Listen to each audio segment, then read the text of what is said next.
السلام علیکم ورحمۃ اللہ وبرکاتہ۔ رب اشرح لی صدری ویسر لی امری واحلل عقدۃ من لسانی یفقہوا قولی رب زدنی علما اللہم فقہنا فی الدین اللہم انفعنا بما علمتنا وعلمنا ما ینفعنا وزدنا علما۔ آج کا لیسن 256 سے 257 تک ہے۔ لا اکراہ فی الدین، نہیں کوئی جبر زبردستی دین میں۔ قد تبین الرشد من الغی، تحقیق واضح ہو گئی بھلائی گمراہی سے۔ فمن یکفر بالطاغوت، تو جو کوئی کفر کرے گا، انکار کرے گا طاغوت کا، ویؤمن باللہ، اور ایمان لائے گا اللہ پر، فقد استمسک، تو تحقیق اس نے تھام لیا، بالعروۃ الوثقی، کڑا مضبوط، لا انفصام لہا، نہیں ٹوٹنا اس کے لیے۔ واللہ سمیع علیم، اور اللہ سننے والا جاننے والا ہے۔ اللہ ولی الذین آمنوا، اللہ دوست ہے ان لوگوں کا جو ایمان لائے۔ یخرجہم من الظلمات، نکالتا ہے ان کو اندھیروں سے، الی النور، روشنی کی طرف۔ والذین کفروا، اور وہ لوگ جو کافر ہیں، اولیاؤہم الطاغوت، دوست ہیں ان کے طاغوت شیطان۔ یخرجونہم، تو نکالتے ہیں ان کو، من النور الی الظلمات، نور سے اندھیروں کی طرف۔ اولئک اصحاب النار، یہ آگ والے ہیں، ہم فیہا خالدون، وہ اس میں ہمیشہ رہیں گے۔ لا اکراہ فی الدین، اس آیت کو اکثر لوگ مس کوٹ کرتے ہیں جب ان کو دین کے کسی حکم پر عمل کرنے کے لیے، نماز کے لیے، روزے کے لیے، قرآن کی تعلیم کے لیے کہا جائے، تھوڑا بہت فورس کیا جائے، تو وہ کہتے ہیں دین میں کوئی زبردستی نہیں۔ اس آیت کا یہ مطلب نہیں ہے۔ اس آیت کا مطلب ہے کہ لا اکراہ فی الدین، زبردستی آپ کسی کو دین میں شامل نہیں کر سکتے۔ آپ نے دیکھا ہوگا ڈاکٹر ذاکر نائک کے پاس جب کوئی مسلمان ہونے کے لیے آتا ہے تو وہ پہلے پوچھتے ہیں آپ پہ کوئی پریشر تو نہیں، کوئی دباؤ تو نہیں۔ یعنی ایسا انسان جو اپنی خوشی سے دین کی طرف نہ آنا چاہے، اللہ اس کو زبردستی لانا پسند نہیں کرتے، نہ ہی اس طرح کی کوئی زبردستی دین میں ہے۔ ایک سمپل سی مثال ہے، مثلا آپ کو ایک یونیورسٹی کی مثال لیں، آپ کسی یونیورسٹی میں ایڈمیشن لینا چاہیں تو آپ کو کوئی زبردستی نہیں کر سکتا کہ ادھر سے ہی لو، ادھر سے لو، کوئی کہے جی سی میں، کوئی کہے ادھر ایگریکلچر میں، آپ کی مرضی ہے جہاں آپ کا دل کرے۔ لیکن جب آپ کسی یونیورسٹی میں داخلہ لے لیں، انٹر ہو جائیں، پھر آپ کو ان کے رولز اینڈ ریگولیشن ماننے پڑتے ہیں۔ آپ یہ نہیں کہہ سکتے کہ آپ کی کلاس تو 9 بجے شروع ہوتی ہے اور میں 11 بجے آؤں گی، یا پھر آپ کے پیپرز فلاں منتھ میں ہیں اور میں اس منتھ میں نہیں دینا چاہتی، آپ کے صبح ہیں میں شام کو دوں گی، نہیں، اس میں آپ پہ زبردستی ہے۔ اگر آپ پیپر نہیں دیتی ہیں تو آپ فیل ہوں گی، آپ اس کے یونیفارم کو اور باقی رولز اینڈ ریگولیشنز کو فالو نہیں کرتی ہیں تو آپ کو یونیورسٹی سے نکالا جا سکتا ہے، آپ اپنی مرضی پہ نہیں جی سکتی۔ بالکل اسی طرح اسلام میں جب تک آپ انٹر نہیں ہوتے، آپ کو کھلی چھٹی ہے، کریں جو کرنا چاہتے ہیں، کیونکہ آپ کا اللہ سے کوئی لنک نہیں، کوئی آپ نے ایگریمنٹ کیا ہی نہیں کہ یا اللہ میں آپ کو مانتی ہوں۔ بے شک پیدا آپ کو اللہ نے کیا ہے، کسی بھی حالت میں آپ اللہ کی باؤنڈری سے باہر نہیں ہیں، لیکن جس کو اللہ کی پہچان نہیں، وہ جیسے چاہے جو چاہے کرتا رہتا ہے۔ ہم اس کو زبردستی نہیں کہہ سکتے کہ تم دین کی طرف آؤ، لیکن جو دین کی طرف آ جائے اس کے لیے زبردستی ہے، اس کو بلا وجہ نماز نہیں چھوڑنی چاہیے، روزہ نہیں چھوڑنا چاہیے، اور اس سب کی احادیث موجود ہیں۔ اللہ نے فرمایا وَأَقِیمُوا الصَّلَاةَ وَلَا تَکُونُوا مِنَ الْمُشْرِکِینَ، نماز قائم کرو، مشرک نہ بنو۔ بے نماز کیا ہوا؟ مشرک۔ بے نماز، آپ نے فرمایا کفر اور اسلام کے درمیان فرق کرنے والی چیز نماز ہے۔ اور روزے کا بھی پیچھے آپ نے پڑھا وَأَن تَصُومُوا خَيْرٌ لَكُمْ، روزہ رکھ لو تمہارے لیے اچھا ہوگا۔ اس کے بعد حج، آپ نے فرمایا کوئی صاحب استطاعت یعنی باوجود طاقت کے، مال بھی ہے، صحت بھی ہے، حج نہ کرے، وہ یہودی ہو کے مرے یا عیسائی، اللہ کو اس کی کوئی فکر نہیں، اس سے کوئی غرض نہیں۔ تو اس سے پتہ چلتا ہے کہ تمام عبادات مسلمان ہونے کے بعد ضروری ہیں کرنی. یہ ریچولز تو ضروری ہیں، کسی صورت میں ان کو چھوڑنا جائز نہیں. کسی بھی حالت میں، جیسے نماز کے لیے اللہ نے فلیکسیبلٹی رکھی، مختلف مصیبتوں کے لیے، مختلف مشکلوں کے لیے آپ اس کو چینج کر سکتے ہیں کہ بیٹھ کے، لیٹ کے، اشارے سے، تیمم سے چھوڑ نہیں سکتے. چاہے اس کے لیے یورین بیگ لگا ہو، چھوڑ نہیں سکتے. کوئی اس طرح کا استحاضہ کا مسئلہ ہو، تب بھی نماز روزہ چلتا رہتا ہے. وہ ضروری ہے. اسی لیے 7 سال کے بچے کو نماز کا حکم ہے اور 10 سال کے بچے کو مارنے کا کہا، تاکہ اسے عادت پڑے. اگر یہ نہ ہوتا تو پھر نماز کے لیے زبر سے اگر ہوتا کہ اپنی مرضی ہے نماز میں دین میں آنے کے بعد بھی، تو پھر کوئی ضرورت نہیں تھی زبردستی کرنے کی. قد تبین الرشد من الغی، اللہ فرماتے ہیں بھلائی اور گمراہی میں نے واضح کر دی. جو انسان مسلمان نہیں بھی ہوتا، اللہ کو نہیں بھی پہچانتا، اسے بھی پتہ ہوتا ہے کہ جھوٹ بولنا بری بات ہے، دھوکہ دینا بری بات ہے، قتل کرنا بری بات ہے، کسی پر زیادتی کرنا بری بات ہے، کسی کا حق مار دینا بری بات ہے، چوری کرنا بری بات ہے. واضح ہو گئی نا، نیچر میں ہے. نیچر میں اس کا لا آف نیچر ہی ہے کہ انسان اچھائی کو جانتا ہے اور برائی کو بھی جانتا ہے. وَأَلْهَمَهَا فُجُورَهَا وَتَقْوَاهَا، اللہ فرماتے میں نے الہام کر دیا نا اندر نیچر میں، فجور بھی تقوی بھی، دونوں چیزیں، دو راستے کلیئر کر دیے. أَفَمَن يَكْفُرْ بِالطَّاغُوتِ وَيُؤْمِن بِاللَّهِ، اب جو کوئی طاغوت کا انکار کرے گا. طاغوت کیا ہے؟ ہر وہ چیز جو آپ کو اللہ سے دور کر دے، جو بندگی کی حد سے نکل جائے، جو آپ کو اپنے میں انوالو کر لے، وہ طاغوت ہے. اور اس کی کوئی حد نہیں ہے. ہر زمانے کے لحاظ سے نئے طاغوت وجود میں آ سکتے ہیں. جیسے بہت بڑا طاغوت اس دور میں برے طریقے سے استعمال کرنے والوں کے لیے موبائل ہے، ایسی گیمز ہیں جو آپ کو اتنا انوالو کرتی ہیں کہ آپ کو نیند، بھوک اور ٹائم، کسی چیز کا احساس ہی نہیں ہوتا. تو جس نے طاغوت کا انکار کیا، ان کو چھوڑ دیا، ان کو اپنی زندگی سے دور ہٹا دیا، وَيُؤْمِن بِاللَّهِ، اور ایمان لایا اللہ پر، فَقَدِ اسْتَمْسَكَ بِالْعُرْوَةِ الْوُثْقَىٰ، سمجھو اس نے بہت مضبوط کڑا تھام لیا جو کبھی ٹوٹے گا نہیں. اور وہ کڑا کیا ہے؟ اللہ کا ساتھ، یہ قرآن، دین. جو اللہ کو پکڑے گا، اللہ اسے کبھی کہیں رسوا نہیں کریں گے. ہم اللہ سے تو سب کچھ چاہتے ہیں، لیکن خود کچھ نہیں کرنا چاہتے. خود اتنے لیزی ہیں کہ ہم چاہتے ہیں ہمارے لیے پڑھ بھی کوئی دے، ہمارے بس میں ہم نماز بھی کسی سے پڑھا لیں. جو کام کسی سے تو وہ کہتے ہیں آپ کر دو. اسی لیے تو ہم استخارہ بھی دوسروں سے کرواتے ہیں، ہم وظیفے بھی دوسروں سے کروا لیتے، قرآن بھی دوسروں سے پڑھوا کے بخش دیتے. ہم تو یہ چاہتے ہیں، جبکہ ایسا نہیں ہے. انسان کے لیے اس کی کوشش دیکھی جائے گی. تو انسان کے لیے یہ دنیا کے سب سہارے، مال ہے، اولاد ہے، دوست ہیں، اپنے ہیں، یہ سب وقتی ہیں. عقل، علم، جسم، طاقت سب ختم ہو جانی ہے. سب سے بڑا سہارا اللہ ہی کا ہے. تو اس آیت میں سب کو پیچھے ڈال کر ایک حی اور قیوم ہستی پر یقین اور توکل کرنے کا حکم ہے کہ جس نے ان سب کو تلوار پھیر دی. لا کی، لا الہ کا مطلب کیا ہے؟ لا الہ الا اللہ. کیوں نہیں مکے والوں نے منہ سے یہ لفظ کہا تھا؟ ان کو سمجھ آ گئی تھی کہ یہ وہ تلوار ہے جو تمام بتوں کو توڑ کے رکھ دے گی.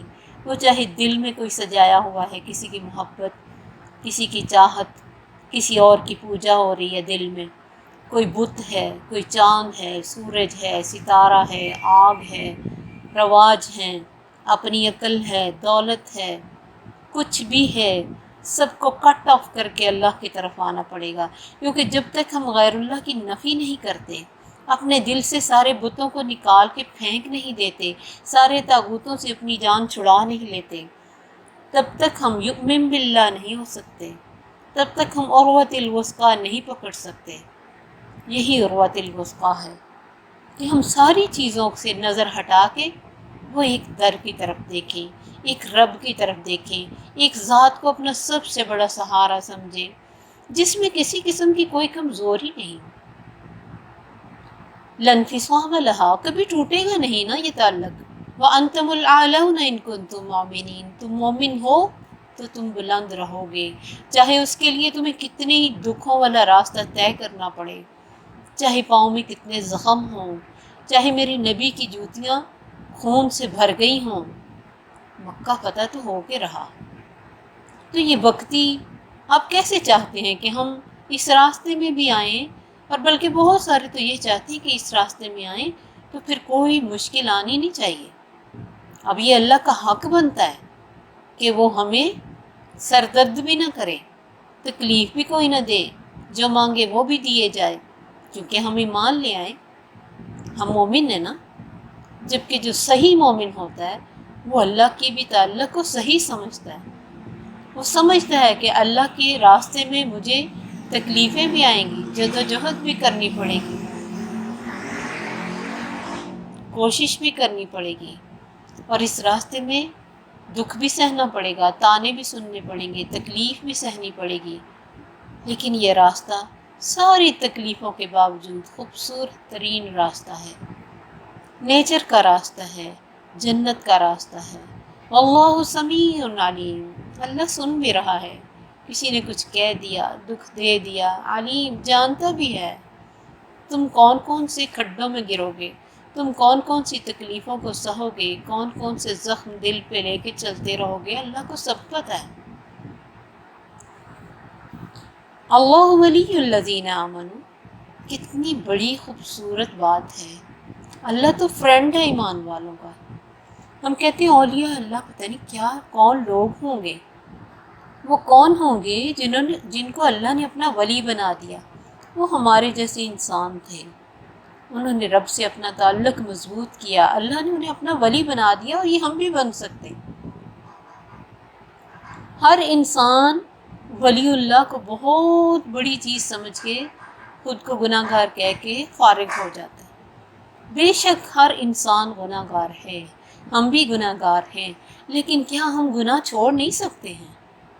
اللہ کی دوستی کے لیے کسی بری چیز کو چھوڑ نہیں سکتے ہیں؟ کیا اتنی طاقت نہیں ہے ہم میں؟ اگر ہمیں اللہ کا فرینڈ بننا ہے تو جتنی ہائی چیز ہوتی ہے وہاں پہنچنے کے لیے اتنی کوشش بھی کرنی پڑتی ہے، اتنا خود کو پیور بھی کرنا پڑتا ہے، اتنا تعصب سے دور بھی جانا پڑتا ہے، اتنا ان ساری زنجیروں سے جو دنیا میں ہم نے اپنے ساتھ لگا رکھی ہیں ان سے پیچھا بھی چھڑانا پڑتا ہے، تب کہیں وہ کڑا ہاتھ میں آتا ہے۔ تو اللہ تو دوست ہے ایمان والوں کا، تم ایمان لائے ہو، تمہارا بھی فرینڈ ہو سکتا ہے، تمہیں بھی نکالے گا اندھیروں سے روشنی کی طرف، تم اس کے کڑے کو پکڑ کے تو دیکھو، تم اسلام کی طرف آ کے تو دیکھو، اسلام پہ جم کے تو دیکھو، اس راستے میں کچھ سہ کے تو دیکھو، پھر بھی روشنی ملے گی نا۔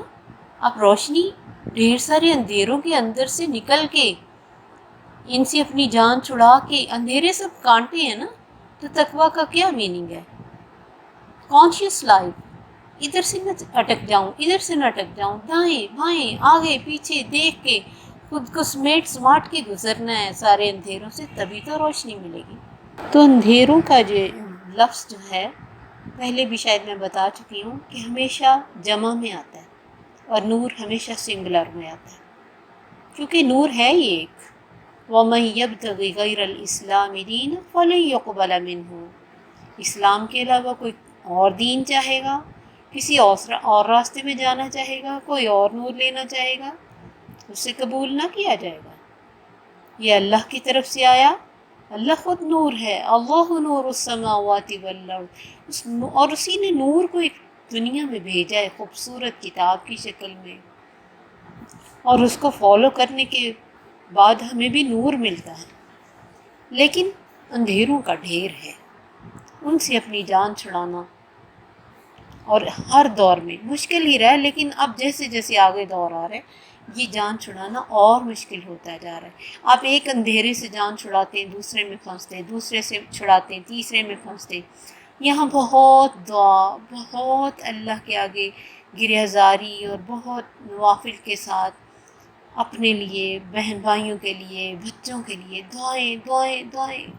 کوئی طاقت نہیں ہے اس دور میں جو ان اندھیروں سے بچوں کو اور ہمیں بچا لے۔ والذین کفروا اولیاءہم الطاغوت، جو کافر ہیں ان کے دوست تو شیطان بن جاتے ہیں۔ اللہ فرماتے ہیں وہ ان کو برا راستہ دکھاتے ہیں، ان کو اچھا بنا کے، وَيَحْسَبُونَ أَنَّهُمْ مُهْتَدُونَ، اور وہ سمجھتے ہیں کہ وہ ہدایت پر ہیں۔ وہ ان کو گمراہیوں میں لے جاتے ہیں، ضلال بعید میں لے جاتے ہیں، دور۔ وہ انہیں سب کچھ اچھا لگنے لگ جاتا ہے، کیونکہ ان کے آس پاس پھر طاغوت ہی طاغوت ہو جاتے ہیں نا، تو وہ سب کچھ انہیں ٹھیک لگتا ہے۔ اپنی سمجھ کے مطابق وہ سارے کام کرتے ہیں اور شیطانوں کو خوش کرنے کے لیے سارے راستے چنتے ہیں، اور پھر سمجھتے ہیں کہ جیسے چاہے جیے، مسئلہ تو کوئی بھی نہیں ہو رہا نا، اچھا کھا رہے ہیں، اچھا پہن رہے ہیں، اچھا رہ رہے ہیں، ہر طرح کی لگژریز پاس ہیں، کیا ضرورت ہے ٹینشن لینے کی؟ یہ مولویوں کا کام ہے، مولوی جانے ڈر ڈر ڈر ڈالتے ہمارے اندر، ڈرنے کی کوئی چیز ہی نہیں۔ مسلمانوں کو نہیں اللہ بخشے گا تو اور کن کو بخشے گا؟ یہ سب شیطانی خیالات پھر وہ شیطان ڈالتے ہیں۔ اس لیے اللہ نے فرمایا کفر کرنے والوں کے دوست طاغوت ہیں۔ یخرجونہم من النور الی الظلمات، روشنی سے اندھیروں میں لے جاتے ہیں، اندھیروں کا ڈھیر ہوتا ہے، آنکھوں کے آگے پٹی بنا دیتے ہیں۔ ابصارہم غشاوہ، آنکھوں پہ پٹی، انہیں ہر برا کام اچھا لگتا ہے، ہر برا راستہ اٹریکٹیو لگتا ہے، ہر بری عادت صحیح لگتی، اور اس برائی میں وہ پھر آگے سے آگے ہوتے جاتے ہیں۔ کفر، جہالت، مایوسی، بے علمی، گناہ، یہ سب اندھیرے ہی تو ہیں۔ پھر وہ غیر اللہ کی طرف چلتے ہیں اور اس سے آگے پھر مزید اندھیرے۔ اللہ نے اس لیے قرآن میں فرمایا ان ھذا صراطی مستقیما، بے شک میرا یہ راستہ سیدھا ہے، فاتبعوہ، اسی کو فالو کرو، ولا تتبعوا السبل، مختلف راستوں کو فالو نہ کرو، فتفرق بکم عن سبیلہ، تمہیں اس کے راستے سے جدا کر دیں گے، تمہیں پتہ ہی نہیں چلے گا، اس کے راستے سے کہیں دور لے جائیں گے اور تم سمجھو گے کہ ہم تو ہدایت پر ہیں۔ اولئک اصحاب النار، پھر اس کی کوشش، اللہ کی کوشش جنت تک لے جائے، شیطان کی کوشش آگ میں لے جاؤں، ہم فیہا خالدون، اس میں ہمیشہ رہیں گے، نکلنے کا کوئی راستہ نہیں۔ خود تو جا کے بری ہو جائے گا، خود تو کہے گا میں نے تمہیں کون سا سامنے آ کے کچھ کہا تھا، میں وسوسہ ہی تو ڈالا تھا، تم نے مجھے فالو کیا، میرے پیچھے لگ کے تم نے شرک کیا، تو انی کفرت بما اشرکتمونی من قبل، میں انکار کرتا ہوں کہ تم نے میرے پیچھے لگ کے شرک کیا یا میرے ساتھ شرک کیا،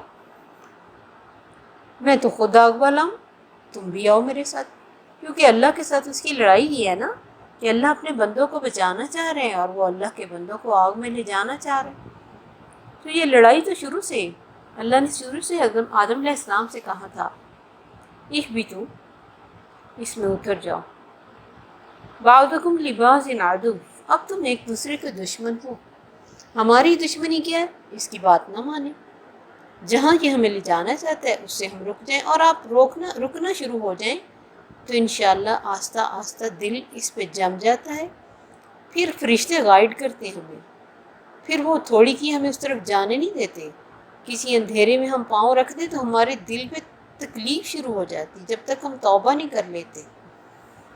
یہ نہیں ہے کہ نیکی کی طرف آ کے انسان 100% بچ جاتا، نہیں، جاتا ہے، قدم رکھتا ہے، لیکن ایک اندر کرائیٹیریا پیدا ہو جاتا ہے، ایک فرقان پیدا ہو جاتا ہے، وہ عروۃ الوثقی چھوٹتا تو ہے لیکن اس سے پکڑ لیتا ہے فوراً، لیکن جو اندھیروں میں آگے چلتا جائے اسے پھر وہ آگ میں لے کے جائے گا، اور اس میں ہمیشہ خود بھی رہے گا، اس کو بھی رکھے گا۔ السلام علیکم ورحمۃ اللہ وبرکاتہ۔